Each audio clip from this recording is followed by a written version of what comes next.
네, 하는 기자, 외교안보 국제부 김민곤 기자 나와 있습니다. 북한이 우리 비판하는 게 하루 이틀은 아니지만 이번 국군의 날 행사 이후의 비판은 등장 인물도 비날 수위도 상당히 이례적입니다. 네, 맞습니다. 분명하게 이례적인 비판입니다. 그것도 김정은 국무위원장과 김여정 노동당 부부장이 직접 전면에 나섰습니다. 국군의 날 행사에 등장했던 미군의 전략폭격기 B-1B와 우리의 괴물 미사일 현무5를 특정해서 대상으로 삼았는데요. 그동안 북한은 우리 군이 도입한 스텔스 전투기 F-35A나 잠수함 발사 탄도미사일 SLBM 또는 고위력 탄도미사일 현무4와 같은 최신식 무기에 대해 비난을 하면서도 외무성 대변인이나 국방과학원장 등의 입을 빌린 경우가 대부분이었습니다. 이번엔 김 씨 일가가 직접 가세했다는 점이 큰 특징인 이유입니다.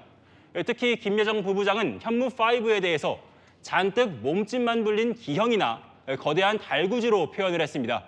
발사대가 좌우로 이동하는 개걸음식 기동에 대해선 주차할 때나 필요한 기능이라고 평가절하했습니다. 미국의 B-1B가 한국 국군의 날 행사에 등장한 것을 두고는 식민지 한국에서만 연출할 수 있는 명장면이라고 비아냥대기도 했습니다. 왜 이렇게 이례적으로 비난을 한 거예요? 네, 북한이 한미 두 나라의 무기 체계를 두려워하고 있다는 반증으로 봐야 할 겁니다. 국방부도 약 2시간 전에 입장을 냈습니다. 과거와 다르게 유독 이번 국군의 날 행사를 두고 우리의 무기 체계를 일일이 거론하며 비난한 것은 초조함과 불안함의 발로라는 입장입니다. 현무5는 세계 최고 중량인 8톤의 탄두를 탑재했고 B-1B는 57톤의 무장을 하고 괌에서 2시간 만에 날아올 수 있습니다. F-35A도 세계 최고의 스텔스 기능을 자랑하는 무기들입니다. 두려워서 더 세게 비난을 하는 거다. 두려워하는 이유가 있겠죠. 북한이 바로 막을 수 없는 무기들이기 때문입니다. 북한의 방공망 수준으로는 위에서 말씀드린 무기들에 대해서 요격이 어렵다는 것이 일반적인 평가입니다. 전문가의 설명 들어보겠습니다.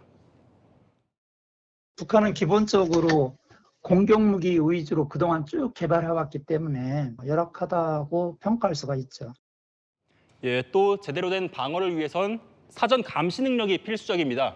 그런데 북한의 경우엔 감시 정찰 자산의 능력도 현저하게 떨어진다는 평가를 받고 있습니다. 그래서 그런가요? 북한 발표 보면 자신들이 엄청난 핵무기를 갖고 있는 것처럼 막 과시하는 표현들이 있던데 이것도 사실인지도 궁금해요. 네, 맞습니다. 북한의 발표 내용을 한번 같이 살펴보겠습니다. 김정은 위원장은 핵 보유과의 군사적인 충돌에서 생존을 바라며 행운을 비는 짓은 하지 말아야 할 부질없는 일이라고 했습니다. 김여정 부부장도 핵 보유국 앞에서 졸망스러운 처사가 아닐 수 없다고 과시했습니다. 특히 김여정 부부장은 북한 방사포 한 대의 투발 능력이 재래식 탄두 900톤의 폭발력과 맞먹는다고 주장하기도 했습니다. 이 정도면 초소형 핵탄두에 가까운 수준인데요.